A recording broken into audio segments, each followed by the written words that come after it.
வணக்கம் ஃப்ரெண்ட்ஸ். இன்னைக்கு சூப்பரான பருப்பு உருண்டை குழம்பு எப்படி பண்றதுன்னு பார்க்கலாம். ரேஷன் பருப்பு, துவரம் பருப்பு, அதுவும் கடலைப்பருப்பு கொஞ்சம் சேர்த்து சூப்பரான ஒரு பருப்பு உருண்டை குழம்பு தான் பார்க்க போறோம். இந்த வாழைப்பூ கொஞ்சம் போட்டு எப்படி சூப்பரான இந்த பருப்பு உருண்டை குழம்பு பண்றதுன்னு பார்க்கலாம்.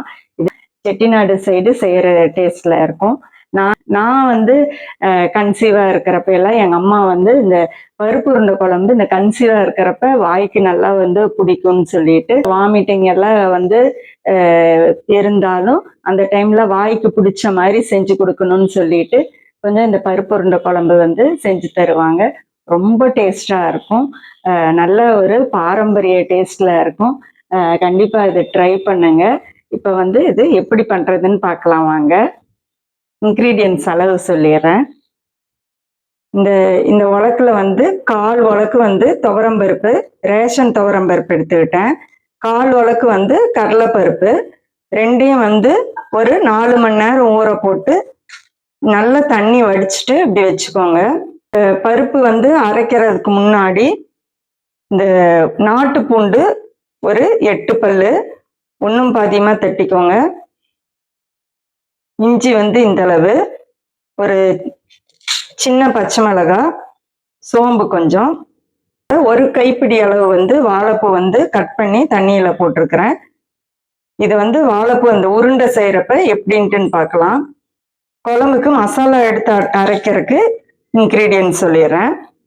வர கொத்தமல்லி 2 ஸ்பூனு, கடலைப்பருப்பு இந்த அளவு, சீரகம் 1/4 ஸ்பூனு, சோம்பு 1/2 ஸ்பூனு, மிளகு 15, அதோடைய ஒரு 3 வரமிளகாய் கிள்ளி வச்சிருக்கேன். வரமிளகாய் இது கொஞ்சம் காரம் கம்மியாக தான் இருக்கும். ஒரு 8 சின்ன வெங்காயம், இந்த அளவு புளி, கொஞ்சம் கருவேப்பிலை, தேங்காய் இந்த அளவு. இதெல்லாம் வதக்கி அரைச்சிக்கிறதுக்கு, குழம்பு அரைக்கிறதுக்கு. தாளிப்புக்கு ஒரு 4 பல்லு பூண்டு தட்டி வச்சிருக்கேன். பெரிய வெங்காயம் 1 இந்த சைஸ்ல கட் பண்ணிக்கோங்க. பெரிய தக்காளி 1, குழம்பு மிளகாத்தூள் 2 ஸ்பூனு, வரமிளகாத்தூள் 1 ஸ்பூனு. மசாலா அரைக்கிறதுக்கு, வதக்கி அரைக்கிறதுக்கு நல்லா சட்டி காஞ்சிருச்சு. 1/2 ஸ்பூன் கடலை எண்ணெய் ஊற்றிருக்கேன் இந்த ஸ்பூன் அளவில். ஃபர்ஸ்ட் இந்த வரமிளகாவும் வெங்காயம் புளியும் போட்டுக்கலாம்.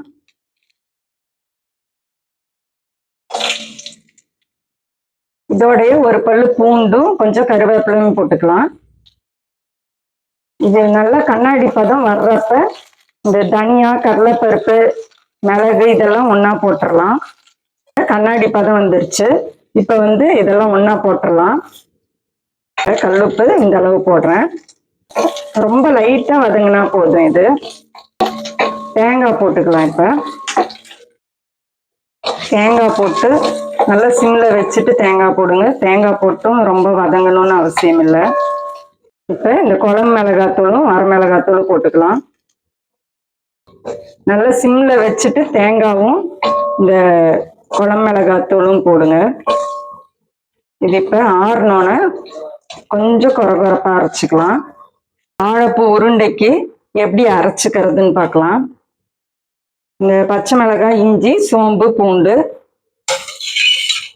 எல்லாம் ஒன்றா போட்டு ஒரு திருப்பி எடுத்துக்கலாம். கொஞ்சம் கருவேப்பிலையும் போட்டுக்கலாம். ஒரு திருப்பியாச்சு. இதை தனியா வலிச்சு வச்சுட்டு இந்த கடலைப்பருப்பு போட்டுக்கலாம். இந்த கடலைப்பருப்பையும் ஒரு திருப்பிக்கலாம். பாருங்க, கடலைப்பருப்பும் போட்டு ஒரு திருப்பியாச்சு. இதோடையே இந்த வாழைப்பூவை போட்டுக்கலாம். வாழைப்பூ நான் இந்த மாதிரி வடிகட்டியில வச்சு அந்த தண்ணியை வடிச்சிட்டேன். நீங்களும் இதே மாதிரி அதை வடிச்சிட்டு இதோட போட்டு ஒரு திருப்பிடுங்க. இதோடைய கொஞ்சம் இந்த பவுடர் சால்ட் போட்டுக்கலாம். பெருங்காய பவுடர் போட்டுக்கலாம். இதோட இந்த அரைச்சி வச்ச பூண்டு, பச்சை மிளகாய், சோம்பு இதுவும் கலந்துடலாம். இதெல்லாம் ஒன்றா கலந்து மிக்சியில் ஒரு திருப்பிக்கலாம். இப்போ நல்லா ஒரு திருப்பியாச்சு. இது நல்லா மிக்சியிலேருந்து வலிச்சிட்டு நல்லா கலந்துருங்க. இப்படி கலந்துட்டு உப்பு கரெக்டாக இருக்கான்ட்டுன்னு பார்த்துக்கோங்க. இந்த உருண்டை லைட்டா எண்ணெயில போட்டு எடுத்தா கரெக்டா இருக்கும். எண்ணெய் பாருங்க, இந்த அளவு ஊற்றிக்கோங்க. நல்லா மீடியம் ஃப்ளேம்ல வச்சு இந்த உருண்டையை போட்டு எடுத்துக்கணும். உப்பு கரெக்டா இருக்கு பாருங்க. இந்த மாதிரி உருண்டை பிடிச்சிட்டு போடுறப்ப கொஞ்சம் வந்து சிம்ல வச்சுக்கோங்க. நல்ல ஒரு கறி உருண்டை டேஸ்ட்ல இருக்கும் இது. இந்த உருண்டை போட்டதுக்கு அப்புறம் வந்து லைட்டா அதை பொரியட்டும். அது வரைக்கும் வந்து திருப்பி விடாதீங்க. அதுக்கப்புறம் மெல்லமா வந்து அப்படியே வந்து பேக் சைடு திருப்பி விட்டுருங்க. போடுறப்போ ஃபுல்லா சிம்ல வச்சிருங்க. போட்டதுக்கு அப்புறம் வந்து லைட்டா வந்து மீடியம் ஃப்ளேம்ல வச்சீங்கன்னா கரெக்டா இருக்கும். லைட்டா இப்படி கண்ணு சட்டு வச்சு லைட்டா இப்படி எடுத்து விடுங்க. ஃபர்ஸ்ட் எடுத்து விட்டுட்டு அப்படியே திருப்பி போடுங்க. இது வந்து ரொம்ப வந்து வடையாட்ட வேகணும்ட்டுன்னு இல்லை, லைட்டா வெந்துச்சுன்னா போதும். இந்த லைட்டா எண்ணெயில பொரிஞ்சிச்சுன்னா குழம்புல போடுறப்ப நல்ல ஒரு டேஸ்ட் வரும். உருண்டை வந்து உங்களுக்கு உடையாமே இருக்கும் குழம்புல போடுறப்ப. இது இப்போ வந்து வெறும் பருப்பு உருண்டையா பண்ணுவாங்க. நான் வந்து வாழைப்பூ வீட்டுல இருந்தங்காட்டி அது வேஸ்ட் பண்ண வேண்டாம்னு கொஞ்சம் வதக்கி போட்டாச்சு. சரி பருப்பு உருண்டை குழம்பு இப்படி செய்யலாம் அப்படின்னு சொல்லிட்டு தான் இந்த ரேஷன் பருப்புல இந்த மாதிரி ட்ரை பண்ணது. துவரம் பருப்புனாலும் கடலைப்பருப்பு நம்ம கொஞ்சம் ஆட் பண்றப்ப நல்ல ஒரு டேஸ்ட் வரும். உருண்டை பாருங்க எப்படி வந்து நல்லா உடையாம அழகா கரெக்டா வந்துருச்சு. உருண்டைக்கு வந்து நீங்க வெங்காயம் ஆட் பண்ண வேண்டாம், ஏன்னா நம்ம குழம்பு தாளிக்கிறப்ப வெங்காயம் போடுவோம். இது ஒரு 40% வந்து பொரிஞ்சிச்சுன்னா போதும். நம்ம இப்ப இந்த ஸ்டேஜ்லயே எடுத்துக்கலாம்.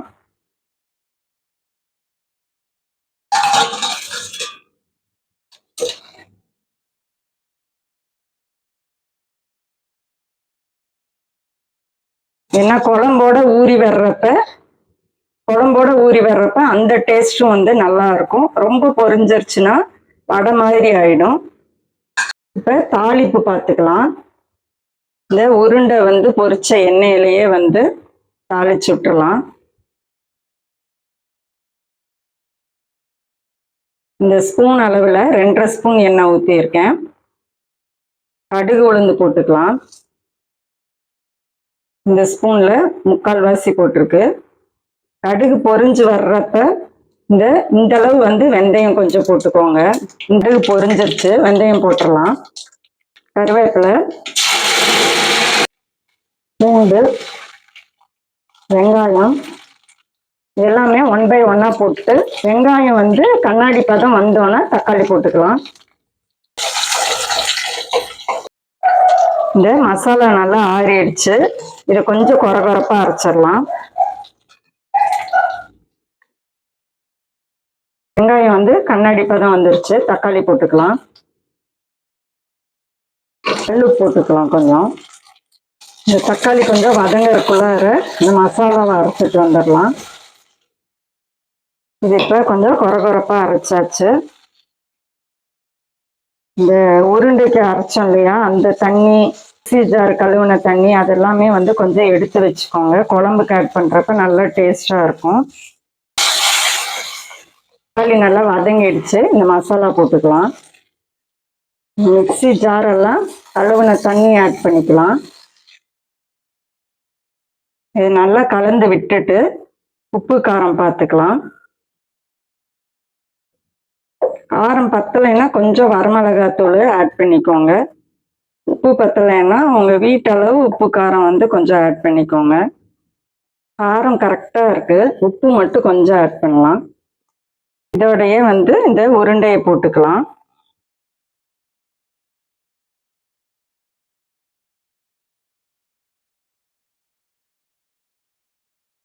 உருண்டை போட்டு கொஞ்சம் வந்து மீடியம் ஃப்ளேம்ல வச்சுக்கோங்க.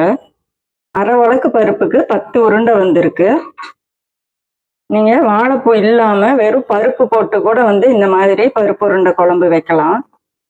இது வந்து ஒவ்வொருத்தவங்க ஆவியில வேக வைப்பாங்க இந்த உருண்டைய.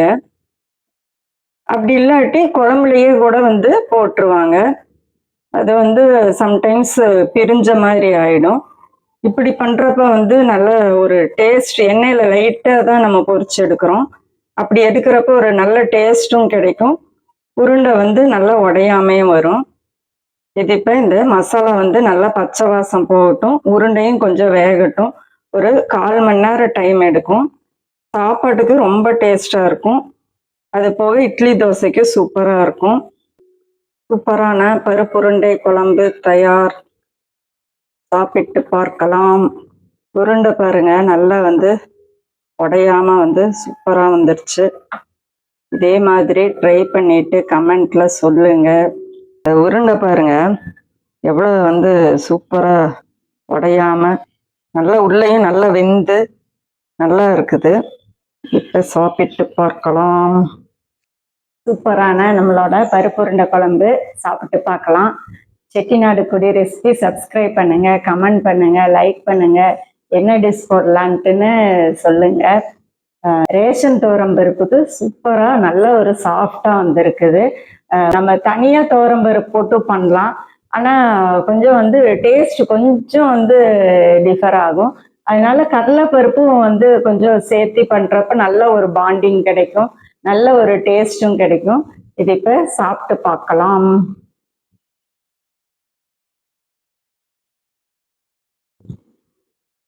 இந்த உருண்டை பார்த்தீங்கன்னா சரியான டேஸ்ட், சூப்பர் டேஸ்ட்ல இருக்குது. இதே அளவு போடுங்க. துவரம் பருப்பு ரேஷன் பருப்பு வேஸ்ட் பண்ண வேண்டாம். அழகா நம்ம ஒரு டைம் வந்து இப்படி உருண்டை குழம்பு, ஒரு டைம் வந்து அடை தோசைக்கு, ஒரு டைம் இப்படி சாம்பாருக்கு இப்படி கலந்து கண்டிப்பா யூஸ் பண்ணுங்க. நல்ல இந்த பருப்பு உருண்டை கொஞ்சம் டைம் எடுக்கும். கண்டிப்பா இந்த குழம்பு வந்து கொஞ்சம் டைம் எடுக்கும். நல்ல இந்த வாழைப்பூவும் போட்டு பண்ணங்காட்டி சூப்பரா இருக்கு. நல்ல ஒரு கறி உருண்டை டேஸ்ட் வருது. நீங்க ட்ரை பண்ணி சாப்பிட்றப்பயே வந்து கண்டிப்பா தெரியும் நான் ஏன் இவ்வளோ டைம் வந்து சொன்னேன் அப்படின்ட்டுன்னு. இது ஒரு டைம் வந்து கொஞ்சம் டைம் ஸ்பெண்ட் பண்ணி வந்து பண்ணக்கூடிய குழம்பு தான். அவ்வளோ ஈஸியா கொஞ்சம் சீக்கிரமெல்லாம் வேலை முடியாது.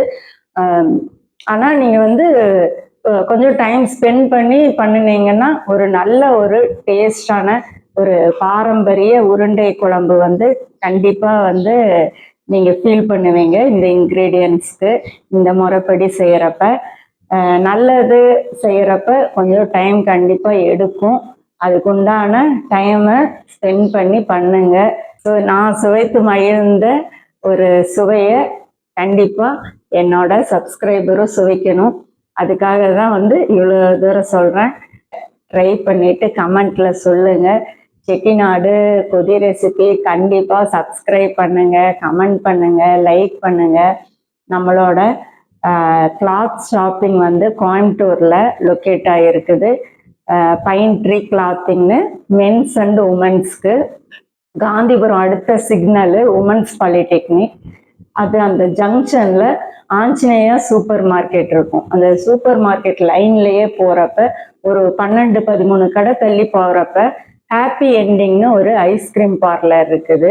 அந்த ஐஸ்கிரீம் ஷாப்புக்கு ஜஸ்ட் மேலதான் நம்மளோட பைன் ட்ரீ ஷாப் வந்து லொக்கேட் ஆயிருக்கு. கண்டிப்பா வந்து ஷாப் விசிட் பண்ணுங்க. உங்களுக்கு பிடிச்ச மாதிரி கலெக்ஷன்ஸ் இருக்கும். கமெண்ட்ல சொல்லுங்க. செட்டிநாடு குடி ரெசிபி சப்ஸ்கிரைப் பண்ணுங்க, கமெண்ட் பண்ணுங்க. டாட்டா.